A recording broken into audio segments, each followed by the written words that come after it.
Terong. Ekor. Bukan. Apel ini. Iya, apel.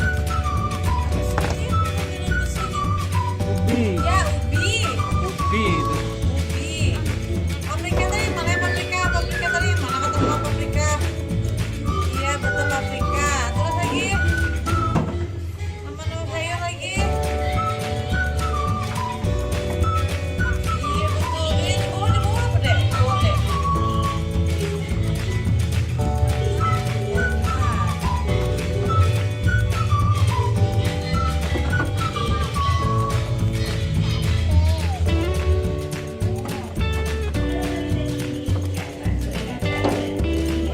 Terong.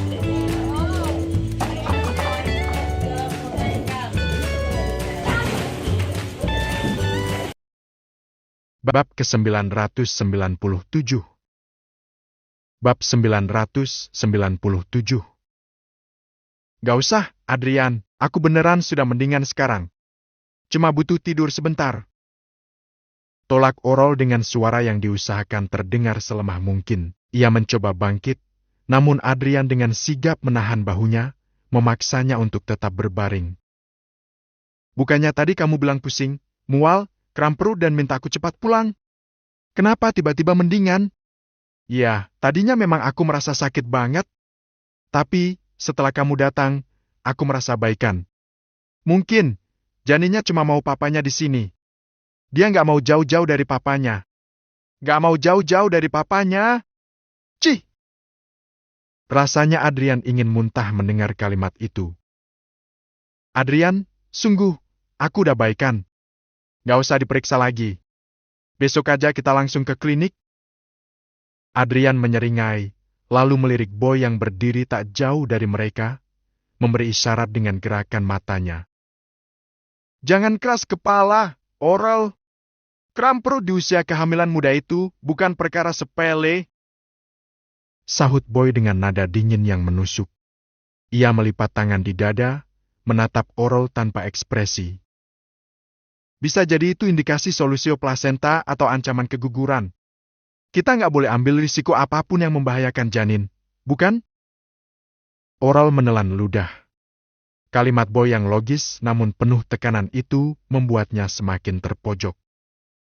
Iya, Kak Bau benar. Timpal Adrian sambil menggenggam tangan Oral yang terasa dingin dan basah oleh keringat. Adrian menatapnya dengan raut wajah penuh kekhawatiran palsu. Ini demi keselamatan anak kita.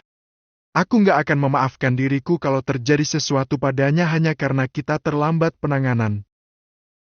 Dokter Siska melangkah mendekat, membuka tas medisnya dengan tenang. Silakan berbaring telentang, Oral. Aku perlu melakukan pemeriksaan fisik pada bagian perut atau palpasi untuk memastikan kondisi rahim. Jantung Oral berdegup kencang, nyaris melompat keluar. Saat ujung jari dokter Siska mencoba menyentuh area perutnya, Oral refleks menghindar. Ia menggeser tubuhnya menjauh, membuat dokter Siska mengernyitkan dahi. Oral, tolong tenang. Kalau kamu terus menghindar, aku tidak bisa memeriksa dengan akurat. Ucap dokter Siska mulai merasa ada yang ganjil. Hue. Oral tiba-tiba membekap mulutnya. Aku mual sekali. Aku mau muntah. Tanpa menunggu jawaban, Oral langsung berlari menuju kamar mandi yang ada di dalam kamar tersebut. Dokter Siska, tolong tunggu di depan pintu. Pastikan dia tidak pingsan di dalam. Pinta Adrian dengan nada cemas yang dibuat-buat. Di dalam sana, Oral bersandar di balik pintu dengan napas terengah-engah. Ia membuka keran air, merogoh saku gaun tidurnya, bermaksud menghubungi seseorang untuk meminta pertolongan darurat. Namun, ia baru sadar ponselnya tertinggal di atas sofa ruang tengah saat ia berlari masuk tadi. Duh, aku harus gimana sekarang? Oral berjalan mondar-mandir, sesekali membuat suara seperti orang mual untuk meyakinkan orang di luar bahwa dirinya benar-benar dalam keadaan tidak baik. Saat dokter Siska berjaga di depan pintu kamar mandi, Adrian bergerak secepat kilat menuju sofa. Ia menyambar ponsel Oral yang tergeletak di sana. Beruntung, ponsel itu tidak terkunci. Apa-apaan ini? Rahang Adrian mengeras saat melihat riwayat pesan terbaru. Oral baru saja mengirimkan pesan pada Aika, berisi kalimat-kalimat pedas yang mengompori bahwa Adrian telah sepenuhnya berpaling dan lebih memilih menjaga janin di rahim Oral. Bang sempate kamu, Oral.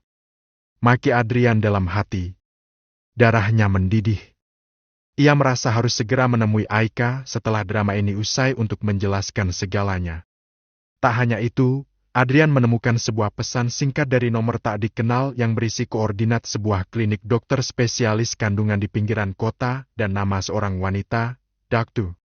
Agustina. Adrian, cepat! Dia mau keluar! Boy memberikan kode lewat isyarat mata. Adrian segera mengembalikan ponsel itu ke posisi semula tepat sebelum pintu kamar mandi terbuka. Tak lama Oral keluar dengan wajah kuyu, berharap dokter Siska sudah menyerah. Namun, dokter itu justru sudah menyiapkan stetoskop dan alat palpasi. Aku benar-benar lemas, Adrian, besok aja ya? Rengek Oral pada Adrian. Gak bisa! Sahut Adrian tegas, suaranya naik 1 oktav. Aku tidak mau terjadi apa-apa pada anakku. Dokter, silakan periksa sekarang. Ayo baring, Oral. Pinta dokter Siska. Namun, Oral tetap menolak. Aku nggak mau diperiksa sembarang dokter. Adrian, tolong mengerti aku. Dia dokter langganan keluarga kamu dan keluarga kamu nggak menyukai aku. Mereka bisa saja berniat jahat padaku, kan? Justru karena dokter Siska adalah dokter keluarga kami, jadi beliau pasti melakukan yang terbaik untuk kamu. Tekan Adrian. Oral tidak punya pilihan lain. Ia kembali berbaring di bawah tekanan tatapan 3 orang di hadapannya. Dokter Siska meminta Oral membuka bagian perutnya. Dengan tangan gemetar, Oral menyibak sedikit gaunnya, namun tetap mencoba menutupi area bawah dengan selimut. Dokter Siska tetap tenang. Ia menyingkap selimut itu dan mulai menekan area perut Oral secara manual. Sebagai dokter ahli, jemarinya tidak bisa dibohongi. Ia tidak merasakan adanya fundus uteri atau pembesaran rahim yang sinkron dengan usia kehamilan yang diklaim Oral. Tekstur perut itu terlalu lunak, tidak ada tanda-tanda kehadiran janin di dalamnya. Dokter Siska menghentikan gerakannya. Ia menarik napas panjang, lalu melepas sarung tangan medisnya dan menatap Oral dengan tatapan tajam yang membuat nyali wanita itu menciut. Hasil pemeriksaannya menunjukkan tidak ada tanda-tanda kehidupan janin di dalam sini. Ucap dokter Siska tegas. Atau lebih tepatnya, tidak ada tanda klinis kehamilan pada fisik Oral. Suasana kamar mendadak beku. Bukannya panik atau sedih, Adrian justru menyunggingkan senyum miring yang terlihat sangat mengerikan di mata Oral. Ia menatap wanita itu seolah-olah Oral adalah mangsa yang sudah masuk ke dalam jebakan mautnya. Dokter bilang nggak ada janin, Oral. Suara Adrian terdengar sangat tenang, namun mengintimidasi. Jadi, apa yang sebenarnya kamu pelihara di dalam sana? Oral terperanjat, ia segera duduk dengan wajah pucat pasi. Enggak, dokter ini pasti bohong. Adrian, kamu jangan percaya. Dia pasti orang suruhan keluargamu untuk memfitnahku. Aku mau diperiksa di klinik yang aku tunjuk sendiri. Kalau dokter kiriman keluargamu, aku nggak akan percaya. Boy tertawa sinis, langkahnya mendekat ke arah tempat tidur. Klinik pilihanmu sendiri? Supaya kamu bisa terus merekayasa hasil medis? Kalian nuduh aku bohong tentang kehamilan ini? Pekik Oral dengan lantang. Bukan menuduh. Kami kan hanya berusaha membantu. Atau, gampang saja. Tes P ulang. Dokter Siska pasti bawa alat pemeriksaan yang nggak bisa dimanipulasi, kan? Dokter Siska segera mengangguk. Aku bawa banyak alat tes kehamilan dengan berbagai merek dan jenis. Kamu bisa coba semuanya kalau memang ragu pada hasil pemeriksaanku. ucapnya sambil membuka tas dan mengeluarkan berbagai alat tes kehamilan yang masih tersegel.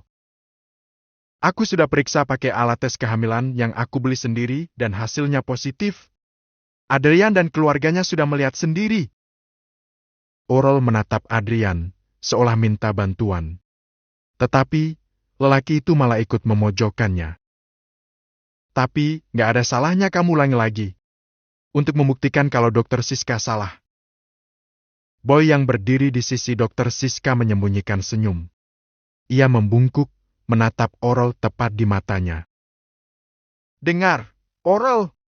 Pemalsuan kondisi medis untuk tujuan penipuan atau pemerasan memiliki konsekuensi hukum yang sangat berat. Kamu bisa dijerat pasal berlapis.